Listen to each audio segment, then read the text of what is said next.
बोलिए श्री वृंदावन बिहारी लाल की जय। श्री गुरुदेव भगवान की जय। श्रीमद् भागवत महापुराण की जय। कार्तिक मास की जय। लक्ष्मी महारानी की जय। लक्ष्मी नारायण भगवान की जय। गुरु ब्रह्मा गुरुर्विष्णु गुरुर्देवो महेश्वर गुरुर् साक्षात् परं ब्रह्म तस्मै श्री गुरुवे नमः। अज्ञानतिमिरान्धस्य ज्ञानाञ्जनशलाकया चक्षुरुन्मीलितं येन तस्मै श्री गुरुवे नमः। अखण्डमण्डलाकारं व्याप्तं येन चराचरं तत्पदं दर्शितं येन तस्मै श्री गुरुवे नमः। चिन्तासन्तानहन्तारोत्पादं वृद्रेण वै स्व्यानन्दाचार्यान् प्रणमामि मुहुर्मुहुः। तदनुग्रहयन्तु सर्वमुखादिगो भवेत्। तमहं सर्वदा वन्दे श्रीमद्वल्लभनन्दनं श्रीगुरुदेवाय नमः। राधे राधे जपा करो हरि नाम तुम लिया करो। राधे राधे जपा करो हरि नाम तुम लिया करो। राधे राधे जपा करो हरि नाम तुम लिया करो। राधे राधे जपा करो हरि नाम तुम लिया करो। हरि नाम तुम लिया करो। हरि नाम तुम लिया करो। राधे राधे जपा करो हरि नाम तुम लिया करो। राधे राधे जपा करो हरि नाम तुम लिया करो। कार्तिक मास में भगवान का जितना स्मरण करते हैं, वैसे तो हमेशा भगवान का जितना स्मरण करते हैं उतना ही हमें मानसिक लाभ होता है, हमारी मानसिक शक्ति बढ़ती है, हमारे पुण्य बढ़ते हैं। लेकिन कार्तिक मास का महीना तो विशेष महीना, इसमें एक एक तिथि भगवान की प्रसन्नता के लिए होती है। इसमें आप दीपावली को ही देखो, रात्रि में दीपावली के बाद भी रात्रि में यम का दीपक जलाया जाता है। यम का दीपक रात्रि में जब सोने को तैयार हो जाते हैं, रास्ते बंद हो जाते हैं, तब घर के बाहर नाली पर 4 मुख वाला तेल का दीपक जला करके उसमें थोड़ा सा काजल, सिंदूर, उड़द, 1 रुपया और दही डाल करके उसको घर के बाहर रखते हैं नाली के ऊपर। ये यम का दीपक होता है। इसको जलाने, क्षेत्रपाल का भी होता है, इसको जलाने से सारी घर की आदि व्याधि तत्काल नष्ट हो जाती हैं। घर में जो भी उपद्रव चल रहे हैं वो सभी समाप्त हो जाते हैं। उसके बाद में प्रतिपदा से लेकर के कार्तिक मास के शुक्ल पक्ष यानी दीपावली के बाद की प्रतिपदा से लेकर सप्तमी तक भगवान ने गोवर्धन पर्वत को 7 दिन तक धारण किया था। इस पर कन्नी उंगली पर। कन्नी उंगली ने कहा मेरा कोई काम नहीं है, सभी उंगलियों का काम है, मेरा कोई काम नहीं है। ये बेचारी बड़ी दुखी थी। भगवान ने कहा चलो हम इस गोवर्धन पर्वत को तुम्हारी उंगली पर ही उठाते हैं। तो इस उंगली को प्रसन्न करने के लिए भगवान ने इस कन्नी उंगली पर ही 7 दिन तक कार्तिक मास की अमावस्या के बाद प्रतिपदा से लेकर के सप्तमी तक गोवर्धन पर्वत को उठाया था। और 7वें दिन क्या हुआ था? 8वें दिन क्या हुआ था? 7 दिन तक रखा, इंद्र का अभिमान दूर हुआ, क्योंकि इंद्र का अभिमान दूर करने के लिए भगवान ने गोवर्धन पर्वत को उठाया था। भगवान के एक बार में ही कई काम होते हैं। 8वें दिन स्वयं इंद्र आया, सभी देवताओं के साथ में उसने भगवान की पूजा की और कामधेनु ने भगवान श्री कृष्ण का अभिषेक किया था अष्टमी के दिन। इसलिए कार्तिक मास की शुक्लाष्टमी को गोपाष्टमी का पर्व मनाया जाता है, इसीलिए मनाया जाता है। और गोपाष्टमी का पर्व ये कामधेनु गायें स्वर्ग से आई थी, समुद्र मंथन से निकली थी, जितनी भी गायें हैं सब इसी की संतान हैं। इसलिए उसी दिन से गोपाष्टमी का त्यौहार मनाया जाता है, बड़ा भारी पर्व मनाया जाता है। इस दिन गोपाष्टमी यानी गाय की पूजा करने से पितरों के में बल बढ़ता है, ग्रह कलेश दूर होते हैं, सारे ग्रहों की शांति हो जाती है और अनेक प्रकार के सुख समृद्धि मन चाही वस्तु गाय की सेवा करने से मिलती हैं।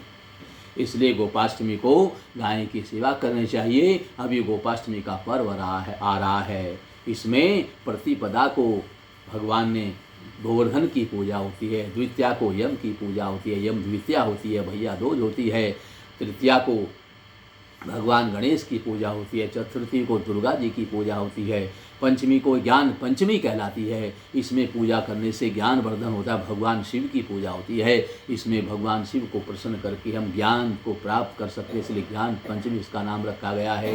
उसके बाद षष्ठी आती है, सूर्य षष्ठी इसको कहते हैं। इसमें भगवान सूर्य की विशेष पूजा होती है। आज बिहार के पूरब के लोग तो आज भी करते हैं, पहले सभी लोग करते थे। पहले सभी लोग षष्ठी को भगवान सूर्य की पूजा करते थे, लेकिन जब से धन बढ़ने लगा, जहाँ जहाँ धन ज़्यादा बढ़ा हुआ है वो सब नास्तिक होते चले जाते हैं, पूजा से उनकी आस्था समाप्त होती चली जाती है, इसलिए पूजा नहीं करते हैं। बिहार पूरब में भी जो गरीब लोग हैं वही सूर्य भगवान की पूजा करते हैं। जो वो धनाढ्य हो गए हैं, वे आलसी इतने हो गए हैं, जैसे जैसे धन बढ़ता है हमारी आस्था कम होती चली जाती है। हम शरीर के से सुख के साधन इतने बना लेते हैं कि हमारा शरीर पूजा करने के योग्य रहता ही नहीं है। इसलिए धन हो जाए तब भी सुखों का त्याग करके शरीर को स्वस्थ रखना चाहिए। प्रातःकाल ब्रह्म मुहूर्त में उठ करके भगवान की आराधना करनी चाहिए, जिससे आपका शरीर स्वस्थ रहेगा। देर तक सोने से शरीर स्वस्थ नहीं रहता है। यही कारण है कि हम धन के अभिमान के कारण उस चीज़ को मानते नहीं हैं और शरीर जो है हमारा पूजा के योग्य रहता नहीं है। हम चाहते भी हैं तो भी नहीं कर पाते हैं। इसलिए शरीर को स्वस्थ रखेंगे तभी भगवान की पूजा कर पाएंगे। तो आज भी सूर्य षष्ठी की पूजा जो बेचारे गरीब लोग हैं वो आज भी करते हैं और अमीर लोग तो करते नहीं हैं। इस प्रकार से फिर सप्तमी आती है, अष्टमी गोपाष्टमी आ जाती है और गोपाष्टमी को गाय की पूजा होती है। नौमी को जुगल जोड़ी की परिक्रमा लगती है। जुगल जोड़ी की परिक्रमा, जिसका विवाह नहीं हुआ है उसका विवाह तुरंत हो जाता है। ऐसी जुगल जोड़ी की परिक्रमा है। इसमें मथुरा वृंदावन दोनों आ जाते हैं। ये करीबन 55 किलोमीटर की परिक्रमा होती है। ये इसमें जो है आपका ये यमुना जी में घाट बनते हैं। यमुना जी में बड़ी भीड़ घाटों पर होती है। यमुना जी के विश्राम घाट पर भीड़ होती है, प्रयाग घाट पर भीड़ होती है, बंगाली घाट पर बड़ी भीड़ होती है। और इसके दायरे में मथुरा वृंदावन और गरुड़ गोविंद ये तीनों वन आ जाते हैं। इस प्रकार से इस परिक्रमा के अंतर्गत रंगेश्वर आते हैं, भूतेश्वर आते हैं, पिपलेश्वर आते हैं, नीलकंठ महादेव आते हैं, गलतेश्वर महादेव आते हैं, गोकर्णनाथ महादेव आते हैं और चामुंडा भी इसमें आती है और गायत्री तपोभूमि आती है।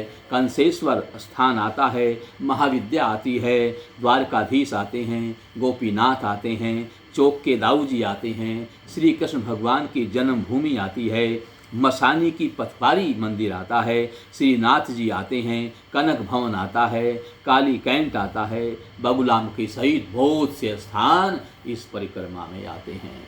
ये जुगल जोड़ी की परिक्रमा है। जुगल जोड़ी की परिक्रमा का विधान बड़ा बहुत समय से चला आ रहा है। भगवान के चारों तरफ घूमने से उसकी परिक्रमा मानी गई है। पूरे वृंदावन को इसको परिक्रमा करने से भगवान बिहारी जी की परिक्रमा लग जाती है और ये जुगल जोड़ी की परिक्रमा राधा कृष्ण दोनों की परिक्रमा लग जाती है।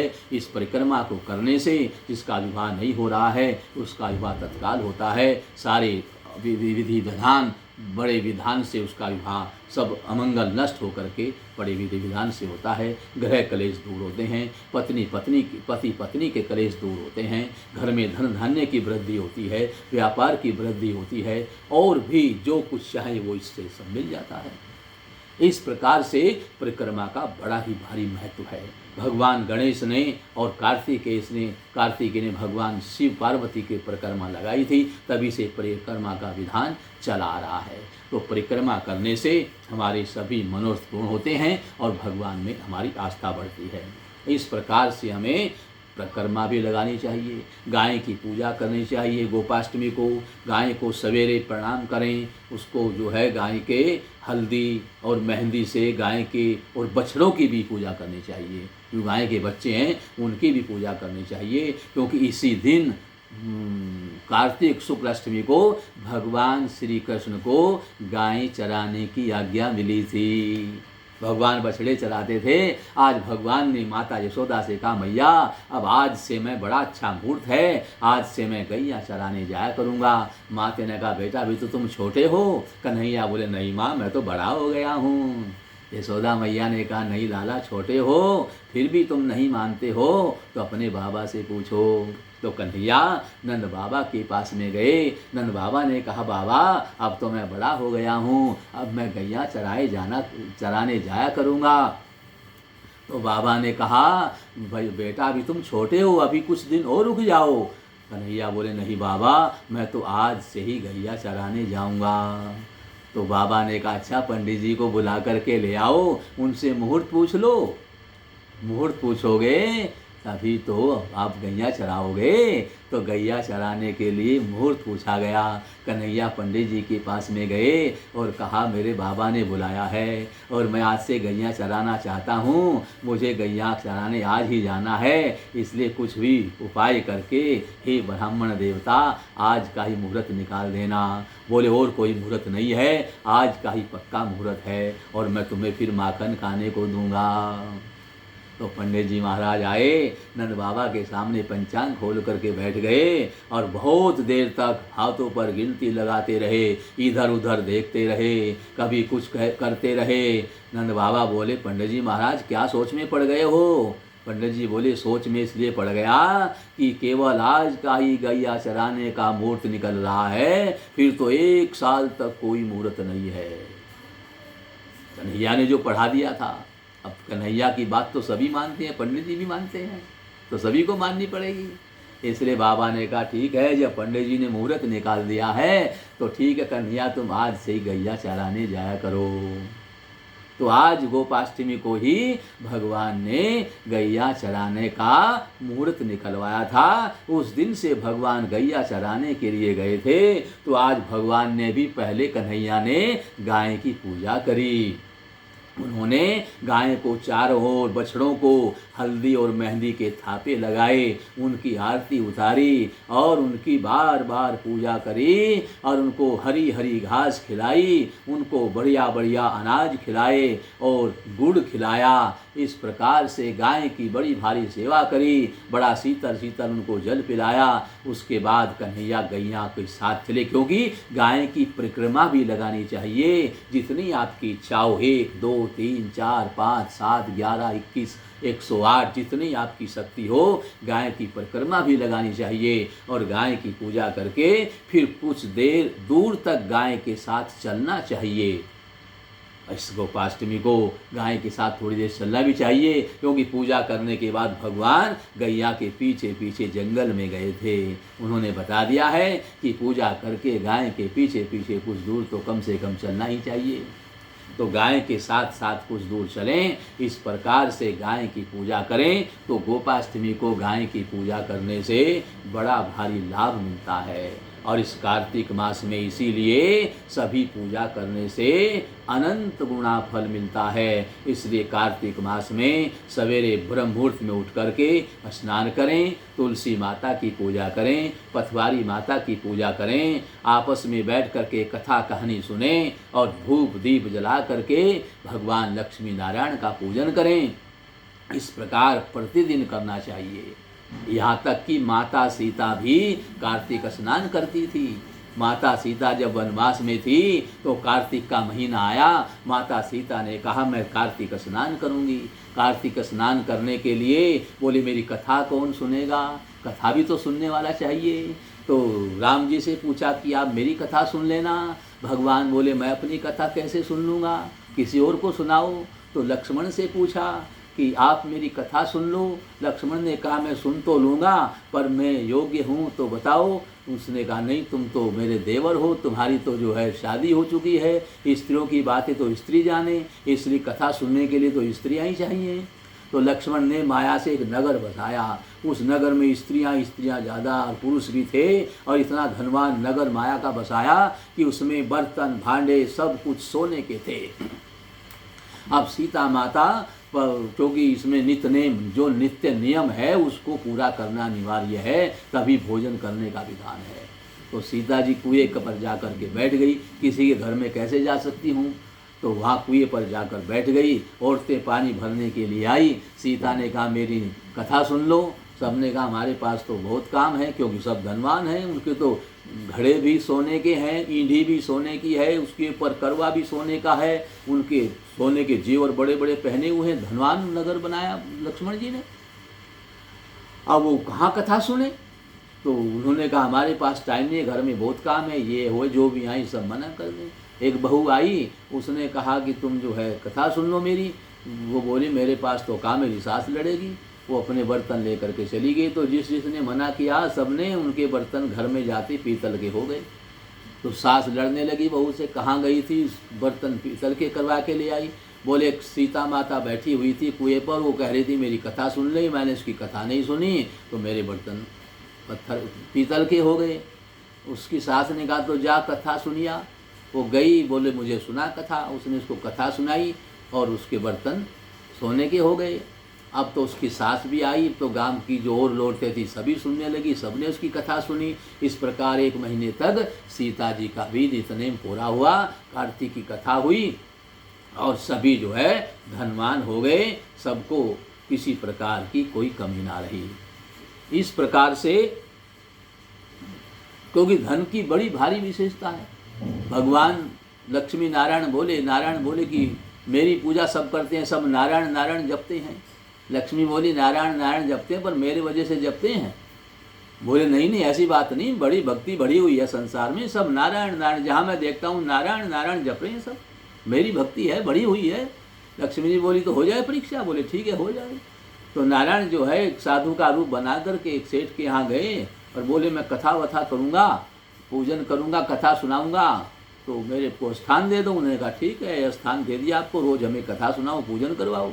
रोज़ जो है भगवान कथा सुना रहे हैं, बड़ी भीड़ लगी रहोगी, तांता लग गया, भीड़ पर भीड़ आने लगी। भगवान को बोले पंडित जी महाराज कथा सुना रहे हैं। इस प्रकार से वहाँ बड़ी भारी भीड़ लग गई। कुछ दिन के बाद लक्ष्मी जी आई, उसने एक बुढ़िया का रूप बनाया और एक औरत जो है कथा सुनने जा रही थी, उसने दरवाजे का ताला लगा के चली थी। वो बुढ़िया पीछे से आई, अरे बेटी बहू मुझे पानी पिला दो, बड़े जोर से प्यास लगी है। उसने कहा मैं तो कथा में जा रहा हूँ, मेरी कथा का टाइम निकल जाएगा।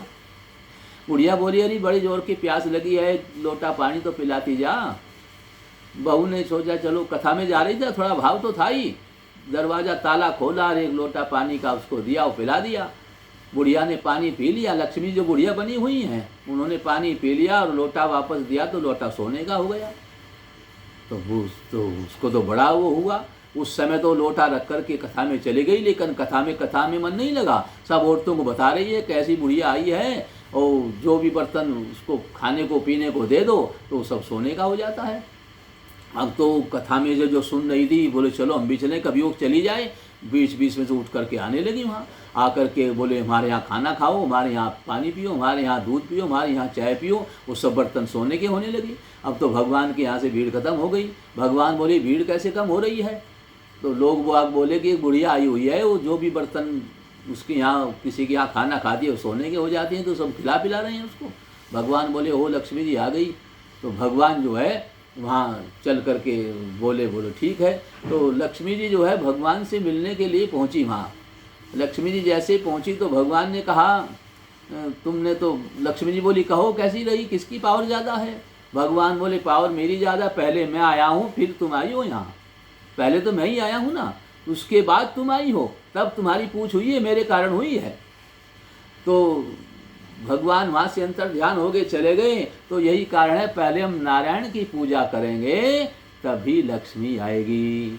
फिर वहाँ लक्ष्मी भी वहाँ से चली गई और कहा कि जब तुम नारायण की पूजा नहीं करते तो मैं कैसे यहाँ रह सकती हूँ, मैं तो नारायण के पीछे पीछे हूँ। तो नारायण की पूजा जब होगी तो लक्ष्मी आपके पीछे पीछे चली आएगी। इस प्रकार से हमें नारायण की पूजा करनी चाहिए। नारायण की पूजा करने से हमें सब प्रकार के हमारे मनोरथ पूर्ण होते हैं। इस प्रकार से हमें नारायण की पूजा करें, साथ में लक्ष्मी की करें। लक्ष्मी नारायण दोनों की पूजा करेंगे तो लक्ष्मी नारायण दोनों आपके पास रहेंगे, और केवल नारायण लक्ष्मी की पूजा करेंगे तो नारायण आपके पास नहीं आएंगे। इसलिए हमें लक्ष्मी नारायण दोनों की पूजा करनी चाहिए। इस प्रकार से इस कार्तिक महीने में हमें लक्ष्मी नारायण की पूजा करनी चाहिए।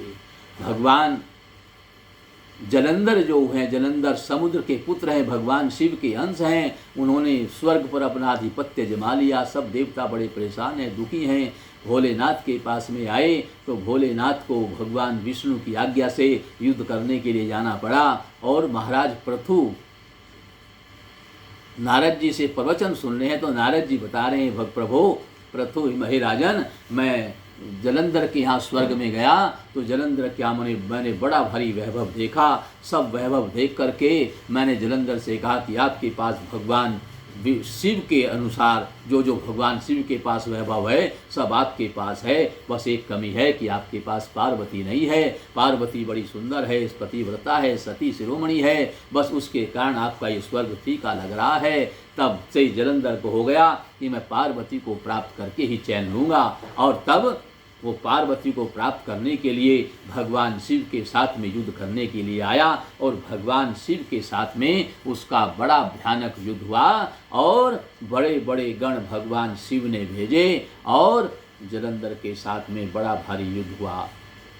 इस प्रकार से ये आपको जलंधर की कथा, आगे की कथा कल सुनाई जाएगी। और आज यही कथा का विश्राम है। किस प्रकार से जलंधर के साथ में युद्ध हुआ, किस प्रकार से भगवान ने जलंधर को हराया और किस प्रकार से भगवान शिव ने अब पार्वती को बचाया और किस प्रकार से जो जलंधर की पत्नी पतिव्रता वृंदा है, किस प्रकार से उसने अपने पति को बचाया, ये सब आगे की कथा आपको कल श्रवण कराई जाएगी। अब यहीं पर कथा का विश्राम है।